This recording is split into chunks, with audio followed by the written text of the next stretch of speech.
दृश्य सकाळी उठल्या उठल्या खूप बघायला भेटतं आहे.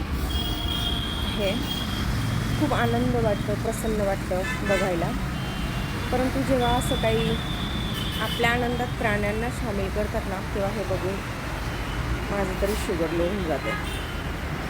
आता घोड्याचं काय काम आहे बरं तिथे? आता प्रगती माणसाची एवढी झाली की ट्रॅक्टर, गाड्या ह्या आल्या आहे बैलाच्या जागेवर. तर ते खूप सारे तर बैल घेऊन जातात, पुढे बांधलेला असतो बैल. आणि आज तर मला घोडाच बघायला भेटला. आपण एक देवाचा चांगल्या कार्यासाठी जातो आणि जिथं घोडा घेऊन जातो आहे ना, आपण जरी परंपरा पुढे चालू ठेवतो, ह्या नावावर प्राण्यांचा विचार करतो. मग तुम्ही गाड्यांचा वापर काय करताय? तुम्ही थकल्यावर गाड्यांमध्ये बसताय, त्यासाठी आपल्यासोबत गाड्या आहेत. पण घोड्याचं काय? घोडा कधी थकणार हे तुम्हाला माहिती आहे का? खूप लोक सांगणार आम्हाला माहिती असतं, वेळोवेळी आम्ही त्याला रस्त्यात पाणी पाजवतो, खायला देतो, थांबवतो. पण तो त्याच्या मर्जीने जातोय का? त्याच्या तोंडात जी लगाम आहे ती तुम्ही हातात पकडली आहे, ती सोडून द्या. मग सांग, चल रे घोडा आमच्या मागे, तो येईल का? चल रे बैल, नको ओढू, चल आमच्या मागे, तो येईल का?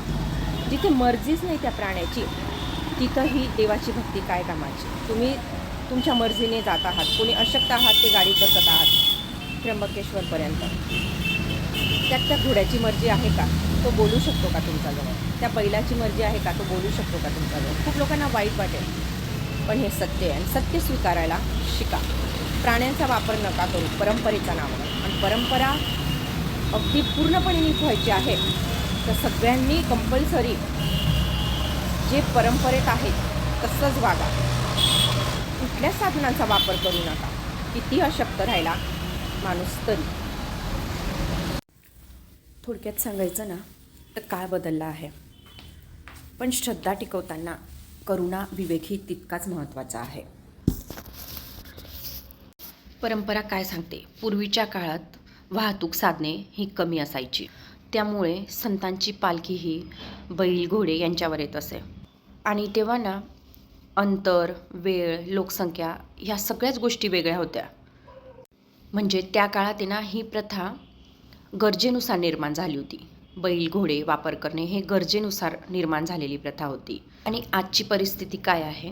आज रस्ते, वाहने, साधने उपलब्ध आहे आपल्यासोबत. यात्रा ही मोठ्या प्रमाणात लांब अंतराची असते, कडक उन्हात थंडीत असते. आणि मग दिसून येतं थकलेली माणसं ही गाडीत बसलेली आणि मूक प्राणी हे ओझं वाहतंय.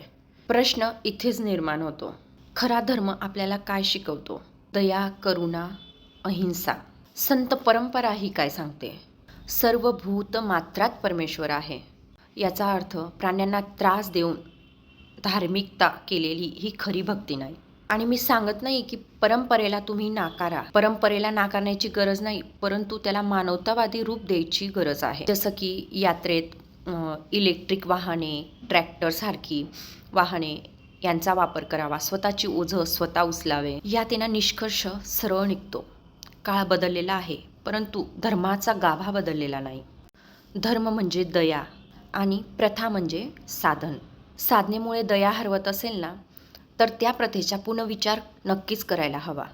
असे प्रश्न विचारणे म्हणजे लोकांच्या परंपरेला ना योग्य दिशा देतात. खूप लोकांना वाईट वाटेल माझं सांगणे, तर माझे म्हणणे अंधश्रद्धा नाही, तर जागरूक भक्तीचं लक्षण आहे. म्हणून मी हे सगळं सांगत आहे.